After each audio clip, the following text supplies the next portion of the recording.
بەناوی خوای گەورە و میهرەبان سڵاوتان لەبێ بینەرانی عزیز و خۆشەویست منی برایم زیادم پێ خۆشحاڵم جارێکی دیکەش لە بەرنامەی ماشی پێیان بە خزمەتی ئێوەی عزیز و خۆشەویست شادەمەوە. خۆشەویستان، عیزەتی پێغەمبەری خوا درود و سەلامی خوای لەسەر بێ پند و وانەی زۆری بۆ مرۆڤ تێدایە کە ئێستا نزیک دەبینەوە لەسەری ساڵی هیجری دەچینە ساڵی 1445 هیجری، بەڵام بەداخەوە لە هیچ شوێنێکی بازار نابینم شتێک ڕازان بێتەوە، ڕازانەوەیەکە بێ بۆ ئەوەی مسلمانان بزانن دڵخۆش بن بەوەی کە داخلی ساڵێکی نوێی هیجری دەبن. جگە لەوەش لە وڵاتیان دەپرسم ئێمە چەندێک گرنگیمان بە هیجرەت داوە، لە هیجرەتەوە چی فێر دەبین؟ ئایا هیجرەت چیمان فێر دەکا؟ بۆچی پێغەمبەری خوا درود و سەلامی خوای لەسەر بێ لە مەکەوە چوو بۆ مەدینە؟ بەڵێ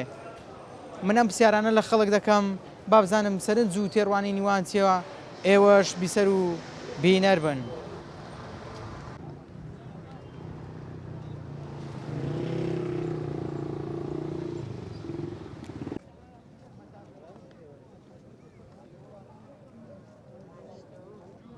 سڵای خوا دەبی مامۆستا. سڵای خوا لە توش بی جەنابەت، موفق بی، سەربەرز بی یا ڕەبی، خوا سەلامەتکە ڕەبی. ئێستا سەری ساڵی هیجریە، با بزانم چەندێک گرینگە ئێمە لە هیجرەت بڕواین و وانەکانی هیجرەت فێر بین. جوانە.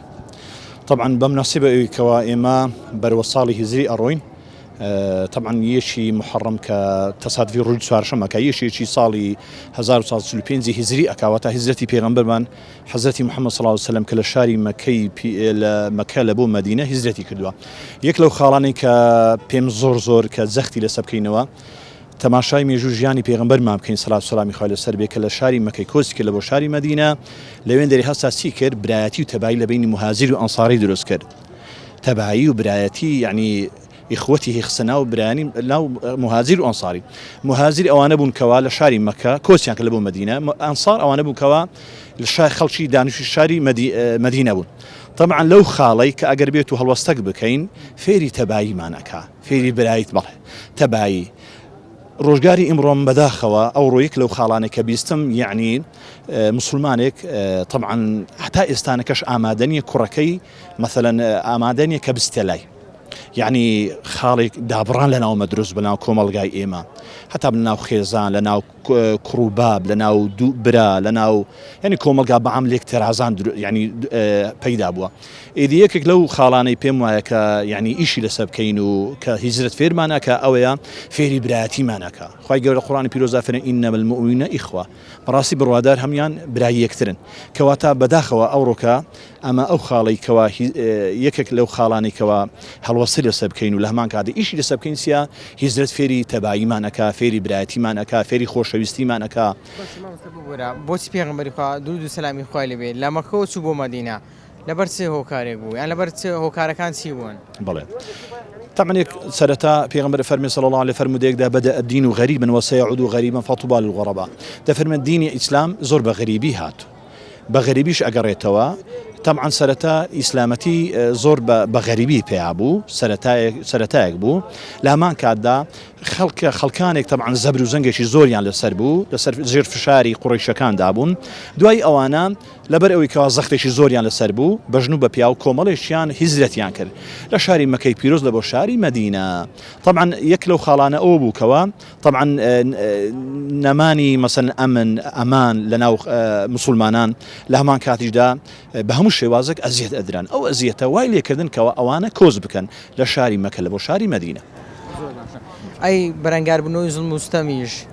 یەکێک نەبوو لە خاڵەکان کە پێغەمبەری خوا درود و سەلامی خوای لەسەر بێ پێی ناخۆش و پێی ناڕەحەت بوو کە ستەم دەکرێت، کە زوڵم دەکرێت؟ بێگومان تەمێک لەو خاڵانە ئەو بووکەوە طبعا ئەو مسلمانانە لەژێر فشارێکی لێدان و بگرە زۆر خاڵی دیکەیکەوە تەسی لە حیات و کەسایەتی مسلمانان بکە، چ بە ڕەگەزی پیاسە بە ڕەگەزی ئافرەت، ئەوانە بەڕاستی زۆر لە ناڕەحەتی داون. ئەو ناڕەحەتی وای لێکردن کەەوە ئەوانە کۆز بکەن لە هەمان کاتیدا بەرەوە شاری مەدینە بڕۆن لەوێ بکەنە ئەمن و ئەمان بکەون ناو ژیانیشتر. بێگومانیش ئەو هیزرەتە یعنی دەوڵەتی ئیسلامی دروست کرد دەوڵەتی دروست کرد لە هەمان کاتیشدا دیوای لێ هات هیزرەت بەڕاستی شتێکی وای کردکەوە یعنی مسلمان یعنی قوتەشیان لۆ دروست بوو هێزێکیان دروست بوو لە هەمان کاتیشدا توانیان زاریش کە فەتحیمەکەی بکەنەوە لە هەمان کاتیشدا بتوانن کەوە یعنی زۆرە یعنی تەبایەک و لە هەمان کاتدا شتێکی وا دروستکەن کە ئەو بەرهەمەی ئێسانە کە بەرهەمی ئەو تەسیە و قوربانیە کە ئەو سەحابە بەڕێزانەدا لەگەڵ پێغەمبەر صلی الله علیه وسلم کەواتە هیجرەت فێرمان دەکات ئەگەر لە شوێنێک لە جێگایەک قەدر و قیمەتمان نەزاندرا پێویستە ئەو شوێنە چۆڵ بکەین پێویستە لەو شوێنە نەمێنین بەڵێ خۆی لێرەدا طبعا یەک لەو خاڵانە ئێمە بەداخەوە ئەڵێن ئیمڕۆ یعنی بڕواداران بەڕاستی بەعام بە شێوەیەکی گشتی بڵێن یعنی دڵ نفسیە ناجێژگیرن لۆ زۆر بابەت هەیە تەسیل لە خودی یعنی ڕوحیەتی ئینسانی ئیماندارەکە زالو كاتي توكري وفرمودي كبيغمر في صلى الله عليه وسلم فطوبى للغرباء دين شلون بغريباته وبغريب دروا فرموي خوش بختي بختوري لبو كساني كوا غريبنا زاقوت نبي بيغمر صلى الله عليه وسلم صحابه كان فرميان غريبه تشينا غرا فرموي الذين يصلحون الناس اذا فسدوا فرمي كاتي كوا اوانا اصلاح ابن ساكسازي دز بساكسازي اكن كاتي خلل فسادي دا اوان رؤدنا اخوانا سي خوا برسي بيل جياني اخوانك بيل قيامت كانوا أوانا بروا خوا برسي أرون بروا شتيك أرون كوا شتيك كوا يعني كوبلين كساتيو لهمان كاتي دا دينيان فيردكا أخلاقيان فيردكا إيدي أو بابتا يعني يكلو شتانا بالله ما مستر كتاب سيارة ما ويا كسيري بازار دكام كسيري شوينك شتيكان دكام هیچ شتێک نبینم ڕازا بێتەوە بەبوونی ئەوەی کە ئێمە چەند ڕۆژێکی کەممان ماوە دەگەینە سەری ساڵی هیجری بۆچی گرنگی بەو ساڵە هیجرەی مسلمانان نادرێت ئەنی ڕازاندنەوەشی بۆ ناکرێت وەکو دەڵێن تاوەکو خەڵک تاوەکو مسلمانان دڵی پێخۆش بێت ئاگادار بێت ڕەنگە ئێستا زۆرێک لە مسلمانان هەر نەشزانێت ساڵی چەندی کۆسیشە بەڵێ بێگومان داخی گرانمان لە بۆ ئەوەی کەوە لە سەری ساڵی طبعا میلادی ئەم ڕێزمە لە ساڵی میلادیش هەیە بەڵام ساڵی هیجراتیش معنی بەدەرنی لەوەی کەوە مثلەن زیاتر ئیشی لەسەر بکرێ باس بکرێ ڕاستە مامۆسانی ئاینی لەوانەیە لە برین لە مینبەرەکانیان باسییان کردی و لە هەمان کاتیدا باسی یعنی هەندێک دروست وەرئەگیری هەندێک وانە وەرئەگیرێ لە هیجرەتدا بەڵام بەداخەوە لەبەر ئەوەی چونکی ئەمە بەڕاستی لە ڕۆژگارێکە ئەژین یعنی لەوانەیە ئەو بابەتە یعنی بەڕاستی درێغی لەو بابەتەی کرایە ئەوش داخێکی گرانە بەڕاستی ومێدەکەن ئینشاءالله هەموو لایەنانی پەروەندیدار ئەوانەی کە بڵێن دەستڕۆیشتن لەو بابەتەیدا گرنگی پێ بدەن چۆن گرنگی بە سەری ساڵی میلادی ئەدرێ سەری ساڵی هیجریش بە هەمان شێوە گرنگی پێ بدرێ لە سەری ساڵی هیجری نزیک دەبینەوە با بزانین هیجرەتکردنی پێغەمبەری خوا صلی الله علیه و سلم لە مەکە و لە بۆ مەدینە چیمان فێر دەکاتن چیمان دەگە فێرە یەکەم لا دینەکەیە دووەم ئەخلاقەکەیە فێرە سەبرمان دەکا فێرە ڕەوشتی باشمان دەکا کە قودوەی ئیسلامە قودوەی لە ڕەوشبەرزی لە ڕاستگۆیی لە خیانەت لە پێغەمبەر صلی الله علیه و سلم بۆچی کۆچی کرد لە بۆ کۆچی کرد لە ئەوەی خوای گەورە ئەمری پێکرد کە دینەکە بنهێنی بوو کە ئاشکرا بوو کافرەکان لێ نەگەڕان ئەو بی لێ زۆر ببینێتەوە پێشی نەوەستان ئەجا ئێستا چی کرد ئەو شەی پێش ئەوە بی ئەمریکا پێکا پۆر مسلمانەکان داردە مەدینەی کە ناردێ مەدینە بە خۆی ماوە حەزرەت ئەبوبەکر سیدیق ڕەحمەتی خوا لێ بی گوتی یا ڕەسوڵ الله بمنێرە هەردێک لەگەکشە دێرە باشتر ئەوەی لەگەری بەتەنێ ماوە کە دوو عشتری ساعت شیرۆ دانا حەزرەت ئەبوبەکر سیدیق ڕەحمەتی خوا لێ بی کە کۆچیان کرد لە مەکەی لە ڕێی کەلیان ئەشکەوتە سێ سەعات تەقریبەن پێ دەگەی لەوێ ئەو سێ ڕۆژە لێیان دەرماوە لە بەسەبرەکەی چ بوو ینی خواوێک بۆی دەکرد عەبدوڵای کوڕی ئەبوبەکر سیدیقی دا سەی لێدان ئەسمای چیژی خواردنی دەبرد کە ئەو ئەبوجەهل ڕەشی لێدا گوارەکەی لێ گوێ بۆ پسا بریندار بوو دوای کە ئەوەی لێ ڕازگاکەی کابرای بێدین بوو ڕێبەرەکە بزانانی کە بێدینیش بەس خیانەت نەدەکرد بە پارە ڕێبەر بوو بردیان مەکەی ڕێ مەدینەی لە چەپ بوو ئەو بەڕای ڕاست ڕۆی گوتینەوە کۆشەکان ڕێمان لێ بگرن لای بۆ بکە گەیشتە مەدینەی پێشوازیان لێ کرد لێ یەکەم جار کەم مزگەفتەکەی دروست کرد 10 ساڵ لێ لە هیجرەت ماوە گەڕاوە مەکەی فەتحی مەکەیان کرد بێزگەلەوەی کە لەو عەزابێکی ئیسلام دیتی گەیشتە ئەو ڕۆژەی و کە ئەو غەریبەی ئەوان دیتیان مسلمان دیتیان گەیشتە ئەو ڕۆژێک کە فەتحی مەکەیان کرد ئێستاش ئەو ئیسلامە بە غەریبی وان ناودەستەوە دووبارە بالعکس زاد دەڕوە نابینیەوە چی لە هاتە دنیا لەبەرچێ ئەوە لێگەڕێتە ئەو قسە قۆرە لێگەڕێ سڵاوی خوا لێ عليكم السلام ورحمة الله وبركاته. با بزانم کە ئێستا لە سەری ساڵی هیجری نزیک دەبینەوە هیجرەتی پێغەمبەری خوا صلی الله علیه وسلم لە مەکە و لە بۆ مەدینە چ شتێکمان فێر دەکاتن والله گەورەترین حکمەتی ئەوە بوو کە هەجری کرد خوای گەورە ئەمری پێ کرد کە لە مەکە چوونە مەدینەی لە مەدینە دیارە ئەهلەتەکەی وها بوو لەوێ دەوڵەت دروست کرا کە دەوڵەت دروست کرا وخوای گەورە لە قورئان پێویستە بسم الله الرحمن الرحیم وها قد جاءت الحق وزهق الباطل إن الباطل كان زهوقا کە هاتن فەتحی مەکەیان کرد زۆرش بە ئیسلاحات بەبێ چێشن ئەمە زۆر شانازی بەو کاتانە دەکەین بە سەری ساڵی خۆمان یعنی کە موسڵمانین بۆچ پێغەمبەری خوا صلی الله علیه وسلم هیجرەتی کرد لەبەرچی لەبەرەوەی لە مەکەی زۆر لە مزایقەی بوو بەڕاستی یعنی شەکە دیارە پێغەمبەری خوا زۆر لە مزایقەی بوو لەبەر خاطر ئەو ئەبو جهل چی کرد لە هەر قەومەکی نەفەرێکی هینا نەفەرێکی بە قووەتی هینا ڕەش ئازا گوتیەوە دەکەین لەناو هەمومان دەیکوژین کە کوشتمان لەناو قەومەکەی خینەکەی بزر دەبی کە ئەژڕۆی ئیمامی عەلی ڕەزا خوای لێ بجێ خۆی دانا ئەمام عەلی خۆی بە قوربانی وی کرد پێغەمبەر صلی الله علیه وسلم هەم بە قوربانی بی خۆی بە قوربانی لێماوە کە چەنگە خۆڕێکی هەرگرت پێغەمبەر صلی الله علیه وسلم پێیان داکرد هەموو خەویان لەکەوت جێژان بوو ڕۆیش دەرچوو ئیمام عەلی کە بانی ئێستا دیتی هەموو دیتیان ئیمامی عەلیە نەیانتانی حەقیان لێوی نەبوو ئەوی مەبەستەکان لێ بوو نەبوو ئەوە بوو مشکلەکە کەواتە دین ئاینی پیرۆزی ئیسلام ئەوە بە ئاسانی بڵاو نەبووەوە ئەوە بە ئاسانی گەشەی نەکردووە خەڵکانێکان خۆیان کردوتە قوربانی بە ئەزیەت و ئازارێکی زۆرەوە ئایا وەکو پێویستە ئێستا ئێمە دەست بۆ ڕێبازوو بە و پەیامی ئاینی پیرۆزی ئیسلامەوە دەگرین ئەمە جان چیە پێغەمبەری خوا عەلەیهی سڵاتو وسەلام بە قوربانی بن داکو بابم بە قوربانی بی کە پێغەمبەر و مەرتەبەی پێغەمبەرات هەیە بوو زۆر ئازاری کێشە ئەدی ئەمە چ بکەین لەوە دینەی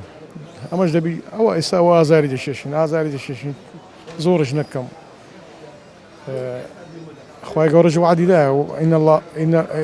إن وعد الله حق خوای گەورە وعدی دایە کە موسڵمان هەر بەسەر کە ئێستا ئێمە ئازار دەچێژین مەبەستت چ بوو کە ئێستا ئێمە ئازار دەچێژین ئازاری دەچێشین مەسەلەن مەفەساد زۆرە محاسبەش نییە الحەمدولله سبحان الله هیچ شمە لەدەست نایە باشە چۆن بتوانین زۆرتر و زیاتر دەست بە ڕێبازی ئیسلامەوە بگرین دەتوانین مەسەلەن حەی عەلە سەڵات نوێژ خۆمان بکەین پێغەمبەری خوا عەلەیهی سڵاتو وسەلام العهد الذي بيننا وبينهم الصلاة فمن تركها فقد كفر والله مسلمان ئەگەر هەموو نوێژ بکە و گەنجەکانمان هەموو ڕڵۆ خوای بکەن هیچ مشکلەمان نامێ ئەبەد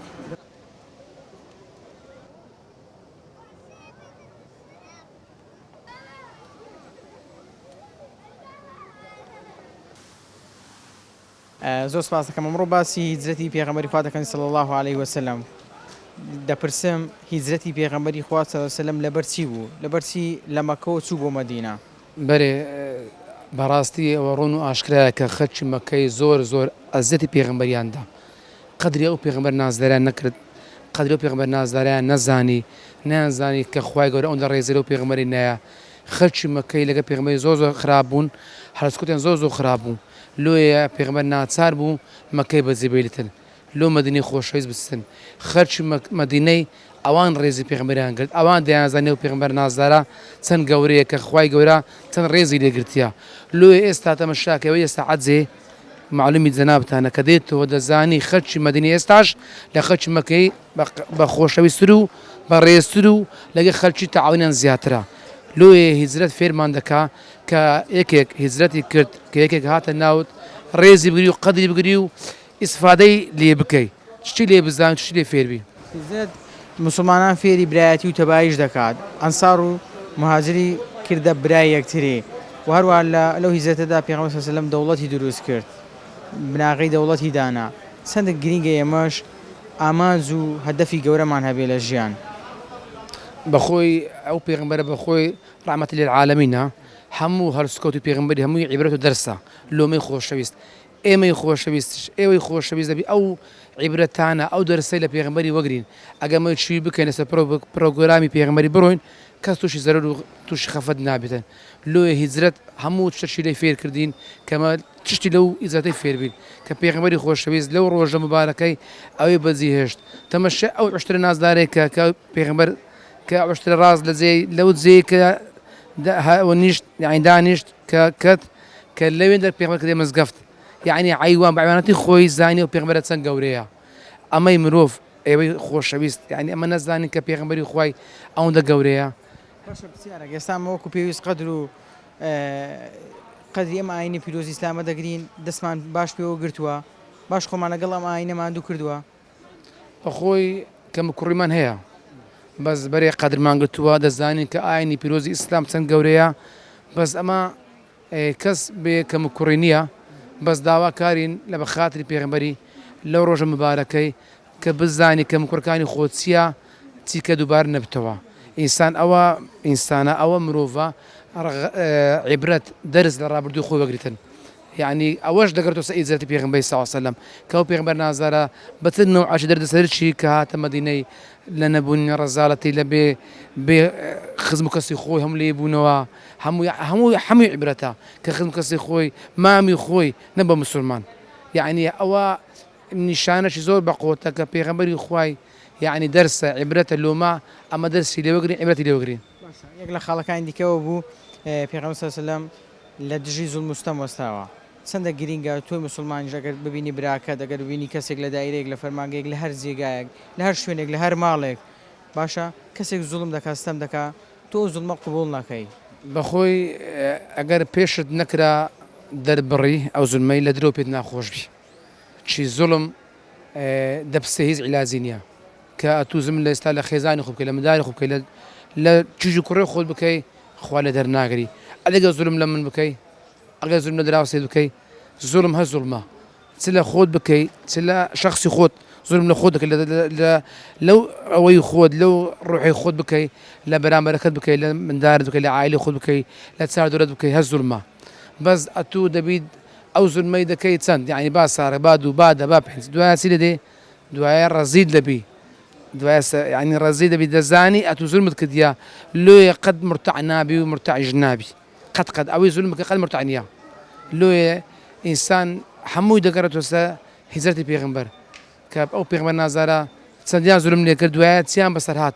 دوایە چیان لێ هات تەمەشا بکەی هەمووی بووە پند و عیبرەت و ئێستا 1400 سارەی ئەو پێغمبەر هیجرەتی کردیا ئێستا لە دوا بدونێەوە قەومایشەکە هەر زەندەی عسێبە لۆیە زوڵم قەت نەکەی باشە شی ئاخرەتی هەر تۆبەکردنە بەڕاستی هیجرەتی پێغمبەر صلی الله علیه و سلم زۆر پند و ئامۆژگاری لە خۆ دەگرێتن تەنانەت یەک پند و دوو پەندی نییە بەڵام زۆر شتیە هەیە کە ئینسانی ما مرۆڤەکان ئەوەیان لە بەرچاو بیتن یەک لەوانە سەبرگرتنە زوڵمکردنە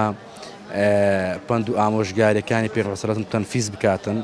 بەڕاستی کاتێک کە پێغمبەر صلی الله علیه و سلم لە مەککەی بووە زۆر غەدریان لێ کردیە زۆر ئیهانەیان کردیە زۆر جنێویان پێدایە زۆر ناخۆشیان بەسەداهینایە و لێیاندایە ئەوانە وەی کردیە کە پێغەمبەر صلی الله علیه و سلم هیجر بکات بۆ مەدینە بۆ ئەوەی کە پەیامەکەی دینی ئیسلام بە گشت خەڵک بناسێنیتن و گشت خەڵک گشت مسلمانان لە سەدەستی پێغەمبەر صلی الله علیه و سلم مسلمان بن و ئەو دینە پاک و خاوێنەی تەشەنە پێ بکەن و بڵاو بکەنەوە کەواتە هیجرەت مسلمانان فێری برایەتی و تەبایی دەکات لەگەڵ یەکتری باش و چاک بن بەڵێ بێگومان بزانە مسلمان برایەتی تێدایە کە برایەتی تەنفیز بکەی و فێری سەبر و ئارامکردن دەکە فێری زوڵمکردنت ناکە وە دەکە کە زوڵم نە خەڵکی نەکەی و لە هەموو بوارێک زۆر باش یەک لە خاڵەکانی هیجرەتکردنی پێغەمبەری خوا صلی الله علیه و سلم ئەوە بوو بەرەنگاری زوڵم و ستەم بووە چەندێک گرینگە ئێمەش لەم سەردەمەی ئێستاماندا کە دەبی کە کە ببینین زوڵمێک هەیە بەرەنگاری ببینەوە کە ببینی کەسێک زوڵم لە کەسێک دەکا قوبوڵی نەکەین بەڕاستی ئەمن ئێستاکە لە بازاڕی ما زۆر حاڵەتە زوڵمی دەبینم کە دەبینی کەسەکە توانای ئەوەی نییە کە بەرەنگاری بوونی کەسێکی تر بکاتەوە ئەو زوڵمانە وەلە دەکە کە لە ناخی دڵەوە یعنی بەرامبەری پەشوکاو دەبی بەرامبەری دڵگران دەبی وا باشتر ئەگەر لە جێیەکی بوو لە هەر جێگایەکی بوو زوڵم هەبوو بە کەسەکەی بری کاکە ئەو زوڵمەی مەکە خۆت کڕمەکە یعنی پێی برێ لەوانەیە زەرەری توش بیتن لەوانەیە بە قازان توش نەشێتەوە بەڵام وات کردووە بەڵێ وەم کردیە ئاوەم کردیە لە هەندە جێیان بوومە کە دیتم مخالفەک هەیە بە کەسەکەم پێ گوتی کاکە هامەکە لۆ ها دەکەی لە بە چۆ دەکەی وەم گوتیە پێم گوتیە و وەکابراش بەجێشی کردیمە و لە عین کاتدا زوڵمەکەی نەکردیە چکە زوڵم تەنها لێدان نییە ئاگدار بە زوڵم ئێستا ئەمە بەغەڵە لە ئیشەکەی لە وەزعەکە تێنەگەین ئێستا جاری وا هەیە ئەمن جارێک دوو سێ زوڵمت دۆکەم لەگە تو دەتەوێت یعنی تووشی مووقیفت کەم و تووشی زوڵمت کەم ئەتو ئاخی جارس دەکەی هە دەکەی بەرگری لە خۆت بکەی و کە ئەو زوڵمەی نەکەم ئەوەیە بەخۆی خۆ ئێستا ئیما لە هەموو ڕۆژی زوڵم هەر هەیە بەڵام زوڵمی کەم و زیاد هەیە ئەوەیە بەخێر بێ ئەمە دەگەڕێنەوە سەر ئەوەی کە پێغەمبەر صلی الله علیه وسلم وای کردیە ئەگەر زوڵم هەبیتن زوڵم نەکرێتن زوڵم لە مسلمانان نەکرێتن خۆی کرد نەکردیە هەرچەندی میلەتەکە و کەسەکانی مەکەی خراپ بوونەوە هەر بەرەنگار بوونیان وەستایە و هەر دینی ئیسلامی سەرخستووە ئەمە دەگەڕنە سەر ئەو قسەی لە هیزەتی شۆ فێر دەبین ئەگەر لە شوێنێک لە جێگایەک قدر و قیمەتی ئینسانێک نەزاندرا بە ئەو شوێن و جێگایە چۆڵکە شتر هەیە ئێستاکە لە هەر دوور مەچوو ئەگەر لە گەڕەکی خۆت لە کۆرانی خۆت جیرانێک دوو جیرانت خراپ بوون لەگەرت دەتاین لە کۆرانی بی ناتانین دەبی بڕۆیە کۆرانش کە بچێک جێشکە لە ئەوەی شارەی زۆر تەبیعیە چکە ژیان لە یەک شوێنی نییە نە لە یەک شوێنی نە لەسەر یەک شوێن لە کەسەکی وەستاوە ژیان بەردەوامە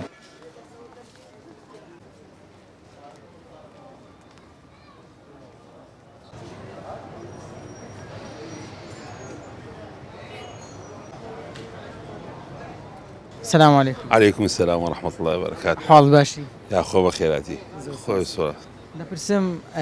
پێغەمبەری خوا درود و سەلامی خوای لەسەر بێ لەبەر چی لە مەکەوە چوو بۆ مەدینە بۆچی هیجرەتی کرد لەبەرەوەی کە هیجرەتی کرد زۆر ئەشکەنجەیاندا لەوێندەر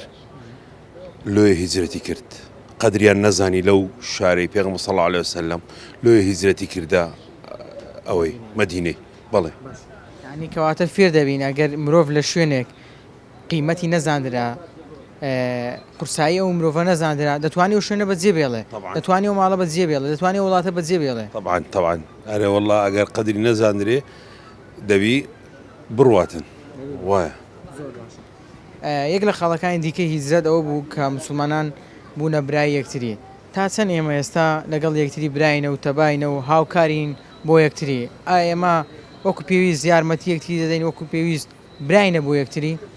وەڵی ئێستاکەش هەر باشە بەڕاستی ئێستاکەش هەمومان برایەکین و زۆر یارمەتیەک دریش دەین ئێستا ئەو جیرەوە بڕۆ زۆر بە یعنی پاش ئەگەمە جیرەکە خراپە بەڕاستی ئەو جیرێکی ئێستا تێداینە کە تازە پێرا دەگەن ئەوان خراپن بەڕاستی بەس ئەمە ئەو جیرەی کە وەچیمێ وەچی خۆمانە زۆر باشن تەبان لەگە یەکدری بەڕاستی زۆر باشن ئێستا تەبای و برایی هەیە ئارێ وەڵە مایە جارێ مایە ئارێ وەڵە جارێ مایە الحەمدلله تۆ برات هەیە بەڵێ برام هەیە لەگەڵیان زۆر باش و چاشی والله لە خوای بە زیادوی ئەو دەتوانین لە برایەکانم بپرسیم خۆت بۆ نمونە بابزانین چندێک لەگەڵیان باشی واللهی زۆر باشم لەگەریان لەبەرەوەی ئەخە دیاریش نییە کە ئینسان نایمەتی خۆی بکە بەڕاستی حکوومەتنا بەڵام چۆن باشەکە چۆنە بۆەوە لۆ هەموو هەمون برایەکانم دوو برام هەیە بەڕاستی کەمەندامە زۆر یارمەتیان دەدەم بەڕاستی زۆر لەگەریشانم هەرچیشیان پێویست بیرۆیان دەکەم ئەگەر سەعات دوازەی شێویە شێژ و تەلەفۆن لێ بکەم بەڕاستی لە بەیان دەچم یارمەتیان دەم بەڵێ دەستت خۆش بی دەستخۆشی لێ دەکەین چونکە برایەتی و تەبایی چەندی بمێنێ خۆشی و ئاسوودەیی دەمێنێتن ئینسان دڵی خۆش دەبێت کە تو یارمەتی کەسێک دەدەیت بێگومانم کە خۆت پێش ئەو کەسە دڵخۆشتری لەو کەسە جا خەڵکی دیکەی لە هیجرەتیش ئەوە بوو مسلمانان کەتیدا فێر بن بەرەنگاربوونەوەی زوڵم و ستەما چەندێک گرینگە ئێمە کە زوڵمان لە شوێنێک دیت لە ماڵێک لە کەسێک کە زوڵم دەکا پێی بڵێن زوڵم مەکە ڕاوەستە دەستی بگرین. والله بەخۆی عمومەتەن زوڵم زۆر باش نییە، بەڕاستی زوڵم زۆر باش نییە، بەس هەرکوبی وڵاتیمە هەر زۆر باشە، وەڵی کورد زۆر باشە، بەڕاستی بە هەموو ناحێکی کوردێسە زۆر باشە. ئەمە و دڵمان فراوانە لە بە هەم کەسێکی بەڕاستی ئەمە بەس یەک مشکلەمان هەیە زۆر ئەوەی بێگانە پەرستین، بەڕاستی بێگانە زۆر دەپەرستین، یعنی زۆر یارمەتی خەڵک دەین نەناو خۆمان یارمەتی خۆمان نادەین، بەس دەدەرە یارمەتی زۆر خەڵک دەین بەڕاستی. لەبەرچی لەبەرەوەی دڵەکەمانە هەیە سبحان الله کورد کە دڵەکەی ئەو هەیە دڵمان نەرمە لە بۆ هەموو کەسێکی باوشمان کرایتەوە لە بۆ هەموو کەسێکی نەفەر هەبووە ئاوارە ئینا وڵاتە چییە ئینا وڵاتی خۆمانە قبولیان نەکردیە کە زمانی خۆشتیان ئەوەی خۆشتیان قبولیان نەکردی هاتنەکەنەوە ئەمە قبولمان کرد بەڕاستی ئەمە یعنی قبولمان کرد بزانە گەنگ کە بزانانی دڵمان چەند گەورەیە. کۆچی پێغەمبەر صلی الله علیه و سلم لە مەکەوە بۆ مەدینە ئەومە فێر دەکا کە سەرەتای دامەزراندنی دەوڵەتێکی ئیسلامی بە موسڵمانان بوو و سەرەتای کۆتایی هاتنی دژی زوڵم و زۆرداری سەرانی قوڕەیش و کافران بوو کە لەو شوێنێک کە پێغەمبەر صلی الله علیه و سلم لەدایک بووە ئەو شوێنە کە هەمووی چەند هۆزێکی کافری ینی دژە دین لەوێ کە جێگای ینی جێگای کۆبنەوە و جێگای عیبادەتی بتەکانیان بوو کە پێغەمبەر صلی الله علیه و سلم لەوێ کە لەدایک بوو هات دەرگای تاریشی لەناو بە دەرگای ڕۆناچی بکاتەوە بەڵام لەوێن دەرێ پێغەمبەر صلی الله علیه و سلم زۆر جیاتی دەکرا لەلایەن مامەکانی لەلایەن دارودەستەکان لەلایەن دانیشتوانەکانی وێن دەرێەوە لەوێ پێغەمبەر صلی الله علیه و سلم بڕیاریدا کە لەوێن دەرێ هیجرەت بکە لەو شوێنە نەمێنێ ئەوەی قبوڵ نەکرد کە دانیشی بە زەلیلی و چاوەڕێ بکە کەنجی خوای گەورە هیدایەتی ئەوان دەدا. باشە پێغەمبەری خوا صلی الله علیه و سلم پەیامی ڕووناچی پێ بوو ئاشتی پێ بوو دژی زوڵم و ستەم بوو دەیگوت با کەس زوڵم لە کەس نەکات با کەس مافی کەس نەخوا ئیتر بۆچی ئەم پەیامیان قبوڵ نەبوو؟ ئەخەر ئەو پەیامە لە بەرژەوەندی ئەوان نەبوو هەموو کات دوژمنانی دین و دوژمنانی موسڵمانان و ئەوانەی کە زوڵم و زۆرداری دەکەن هەرگیز نایەنەوێ دەرگای خێر و بەرەکەت بە ئەو کەسانە بکرێتەوە کە یعنی دایانوێ ڕێیەکی ڕاست بە خەڵک نیشاندن. پێغەمبەر صلی الله علیه و سلم داوای ئاشتی و تەبایی کردیە ئەوان بەرنامەیان هەبووە خەڵک هەر لە ژێر دەستیان بیتن هەر لە ژێر ئەمر و فرمانی وان بی دانویست هەر زوڵم لە خەڵکی بکەن هەر ئێستاش یعنی ئەو شتانش ئێستاش کە ئەو شتە هەر بەردەوامە یعنی لەو کاتۆڕە بەردەوام هەتا ئێستاوە لە پاشەمەش کە ئەو شتە هەر ڕوودەدا هەمیشە سەرکردەکان ئەوانەی زاڵمەکان هەمیشە دایانەوێ ئەو کەسانێک کە لە بندەستیانن هەمویان بکەنە عەبد و کۆیلەی خۆیان ئەوچی فرعونی هامان و قاڕن و جەماعەتەکەی ئەوانی لە بنەوەنە ئاخر ئیشەکان لەوە دەڕواتن بەرژەوەندەکان لەوەیە زوڵم و زۆرداریەکان لەوەی زیاتر پەرە دەسێنی ئەوان ناوێ هیچ کەسێک لە هاوشانی وان بی ئەوان پەیامی ئەوە بڵاو دەکەنەوە کە بە ناوی عەلەساس پەیامی ئاشتی و دڵنەوایی و پەیامی دڵسۆزی بڵاو دەکەنەوە بەڵام لە ژێر ئەو قسانەدا پەیامەکان ئەوەیە کە هەمیشە زوڵم زۆرداری بڵاوکەنەوە هەمیشە خەڵک تووشی برسەتی و تووشی ئەو بکەن کە پێویستیان بە سەروی خۆیانە بیانکەنە خوای خۆیان هەمیشە پێویستیان بەوانە بێتن ئێستا فرعون کاتێکە لە قیمەی غروری خۆی بوو لە قیمەی هەبوونی خۆی بوو هەستا چوو باسیەوەی کرد یعنی دیعایە کرد گوتێ من خوای گۆمە ینی لە خۆی دەرچوو ئەوەش سیفەتێکە لە سیفەتی شەیتانی هەمووکە ینی ئێستەمەشاکە لە ئەوەتی مێژوو بخینینەوە هەمووی ئەوانەی کە سەرکردەکان کە ئەوانەی دەستیان بەوە کردێکە بە زوڵم و زۆرداری بە کوشتن و بە شتەی هاتنە سەر کورسێکە و هاتنە سەر حکم ئەوە بە ئاسانی چۆلی ناکەن دەتەوێت وە بە ئاسانی بە دوو قسەی خۆش بریکا کە شتەکەیت و غەرەتە دەبی بێ خوارێ ئەو شتێت و دەکەی زوڵمە نەعەدالەتیە دەتەوێت های پێبرێ ئەخەو بە زەلام کوشتن و بە خین هاتیە یەخە بە خینیش بەجددی دیێلیتن تەماشای سەرکردەکان کە یەکەش وشی سەدام حوسێن ئەو هەمە کوردی ئەنفال کرد ئەو هەمە خەڵکەی کوش ئاخری چی لات زوڵم و زۆردارەکەی پەتی کورد بوو بەس ئینشاڵڵا خوای گەورە هیدایەتی هەمویان دەداتن ئەوانەی ڕۆژێک لە ڕۆژان زوڵم و زۆرداریان کردە خوای گەورە دریان نەرم کاتن ئاوڕەشی لەو خەڵکە و ڕەش و ڕوتەش بدەنەوە هەم کەس ئەوانەی خۆش دەوێت یعنی کە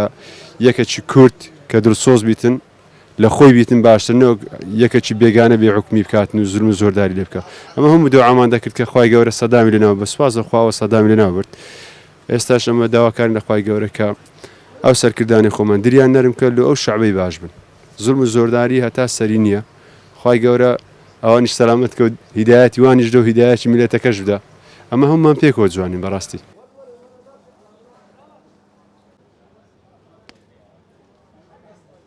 پێغەمبەر صلی الله علیه و سلم کە دەکا هیجرەتی کرد لە مەککەوە بۆ مەدینە طبعا خاڵشتی زۆرە بەس ئینسان گرنگەکان لە بەرچاو بگریتن لەوێن دەرێ چەندان یعنی شت هەبوو کە لە مەککەی ڕوویدەدا ئەو دەمی کە پێغەمبەر صلی الله علیه و سلم دینی ئیسلامی لەوێن دەرێ بەرپا کرد یعنی چەندان مشکیلە و کێشە و گرفتی لۆ دروست کرا لێ پێغەمبەر صلی الله علیه و سلم بڕیاریدا کە هیجرەت بکە ئەو خاڵانەشی کەوا دەکا کۆک بوو یان بابرین وەی لێ کرد ئیجباری کرد ئیجرات بکات چونکی پێغەمبەر صلی الله علیه و سلم مەککەی لە هەموو جێکی خۆشتر دەویست هەتا کە بەجی شێز بەجی هێشت گوتی ئەی مەککە ئەگەر دەریان نەکرد بام بەجیم نەدەهێشتی یەک لەو خاڵانە کە زۆر زۆر پێم گرینگە و مجتەمەعی خۆمان دەگرتەوە ئەوەیە کەوە عەدالەتی لێ نەما مەککە عەدالەتی لێ نەما لێ پێغەمبەر صلی الله علیه و سلم هەستا ڕێکرد بەرەو مەدینە هەرچەندە هەردوو بابرین بەڕێوەبەری وڵاتەکەیان هەرچەندە هەردووچیان دەکا کافر بوون بەس ئەوێن دەرێک کە عەدالەتی لێبوو لێ هیجرەتی کرد لۆی يعني بستە جێکی کە عەدالەتی لێ هەر جێکیش کە عەدالەتی لێکرا ئاشتی لێ دەکرێ ژیانی لێ دەکرێ خۆشی لێ دەکرێ یعنی وەی لێدێ ئەو ئینسانە کە هەز بە تەنهایی نەکاتنە توێستا لێرە کە عەدالەت نەکرا یان کە عەدالەت نەکرا ڕێزل دێ نەگیرا و قسەت لێ وەرنەگیرا یعنی بەجددی لەو جێی هەجرکەی باشترە هەموو دەمێ عەفوو یعنی ئەگەر لە شوێنێک مرۆڤ قەدری نەزاندرا ڕێزی لێ نەگیرا ئەو شوێنە بەجێ بێڵێ بەتەکید ئەگەر زانی یعنی لۆی دەسوڕێ و ڕێی یعنی شتێکی وال ناتە پێشی کە ببتە بارگرانی لۆی بەجی بێتن زۆر زۆر نۆرماڵە چونکی ئینسان مرچی و خاکێ و ڕۆژێک دێ هەر دەستەوە بنەوە خاکەی ئەوجە چ لێرە بی چ لە جێژکەبی لۆوی یەکشتا ئەوە ئەساسەکەوا بەخۆشی بژی و بە مرتاعی بژێ ئینسان کە دەستەوە ماری یعنی نەشەویشەوە نە ڕۆژی ڕۆژە نازانین چۆختێک دەست بەیشە دەکە نازانین چۆختێک دێتەوە ماری لەبەر بارگرانی و نەعەدالەتی بێتاکیت زۆرە یعنی زۆر یەکەش دەگەڕێتەوە سەر چ دەگەڕێتەوە سەر بێ ئەوەی خۆمان یعنی بێ علمی خۆمان ئینسان کات و ڕێکی ئاسانت لۆ دانرەیە لەو ژیانی خۆت کە ڕازینی بڕۆ چەندان کتاب هەیە چەندان پێغەمبەر صلی الله علیه و سلم یعنی چەندان ڕێ و عەلی لۆ تو دانایە کە لەو خەم و خەفەتەی تێدا دەرچی تەواو بڕۆ بخینە بەس مشکلەکە ئێمە ئەوڕۆ ئینسان ناخوێنتەوە نەخوێندنەوەکەیە کە یعنی تەواو دوور بووە لە قورئان و سونەت لێ هەموو شتێک لەوەی بوویتە تەنگەسە یعنی بوویتە بارگرانی و قوربەسەری کەوەی لێ دەکات نەخەوی خەوبینە هیچ شتێکی نەمایە ئێستا دەگاتە ئەو عەدەی دووربی یعنی فکر لە خۆکوشتنی بکاتەوە ئینسان ئەگەر دوور بیتن لەو دینێ لێ تەماشا دەکەی لە زۆربەی وڵاتانیش کە ئینسان ڕێی نەما چون با نەرین بەس لێرە عەدالەت نییان بەس لە جێیتکەنیە لە زۆربەی جێیەکان نییە بەس ئەتو بڕۆ ئەو جێی ئەمە بەعام یعنی ئەتو بڕۆ ئەو جێی کەوا عەدالەتی لۆ تو لێ ئەوجا هەر جێیەک بەڵای زان و خۆشەویستان ئەوەی بینیتان و بیستان سەرنج و تێڕوانینی بەشێ لە وڵاتیانی شاری ئەولێر بوو لەسەر کۆچی پێغەمبەری خوا درود و سەلامی خوای لەسەر بێ لە مەکەوە بۆ مەدینە پێغەمبەری خوا درود و سەلامی خوای لەسەر بێ زۆر ئەزیەت و ئازار دەدرا لەلایەن سەرانی قوڕەیشەوە چونکە پەیامی ئاشتی و پەیامی ڕۆناچی پێبوو پێغەمبەری خوا درود و سەلامی خوای لەسەر بێ دژی زوڵم و ستەم بوو ئەو خاڵەی کە ئەوان زۆر پێیان ناخۆش بووە بوو پێغەمبەر دژی زوڵم و ستەم بوو دەوەستاوە لە بەرامبەر هەر کەسێک کە زوڵمی کردبایە دەوەستاوە بەرامبەر هەر کەسێک کە نەعەدالەت بووایە پێغەمبەری خوا درود و سەلامی خوای لەسەر بێ پەیامی یەکتاپەرستی پێبوو پەیامی خواپەرستی پێبوو ئەوانیش دەیانویست هەر تەنها خەڵکی ئەوان بپەرستن نەوەکو خوای تاکوتەنیا بپەرستێت هیجرەت فێرمان دەکا ئەگەر لە شوێنێک ئەگەر لە ماڵێک ئەگەر لە شارێک ئەگەر لە دەوڵەتێک ئەگەر لە گەڕەکێک قەدر و سەنگمان نەزاندرا قەدرمان نەزاندرا ئەو شار و ئەو وڵات و مەکانە بەجێ بێڵین خۆ خێر و بەرەکەت تەنها لە یەک شوێن نییە خۆ خێر و بەرەکەت تەنها لە لای یەک کەسەوە نییە بۆیە هەرگیز ئەوەرگیز زوڵم و ستەم و نەعەدالەتی لە هیچ کەسێک قبوڵ مەکەن و هیجرەت پەیامیشی دیکەشی پێبوو ئەویژەوە بوو مسلمانانی کردە برای یەکتری بۆیە با لەگەڵ یەکتری باش و چاک بین هیجرەت فێرمان دەکات بەسە بە تۆزێک بە خۆمان دابچینەوە بەسە ئەوەندە بە دوای شەیتان و بە دوای نەفسی خۆماندا ڕانەکەین بەسە با تۆزێ زیاتر بچین بۆ مزگەوت و با تۆزێ زیاتر خەریکی عیبادەت و خواپەرستی بین با زیاتر و زۆرتر ڕوومان لەخوا بێت با تۆزێ ڕابمێنین تا پرۆگرامێکی دیکە هەمووتان بەخوای گەورە دەسپێرم هەر شاد و کامەران بن خواتان لەگەڵ.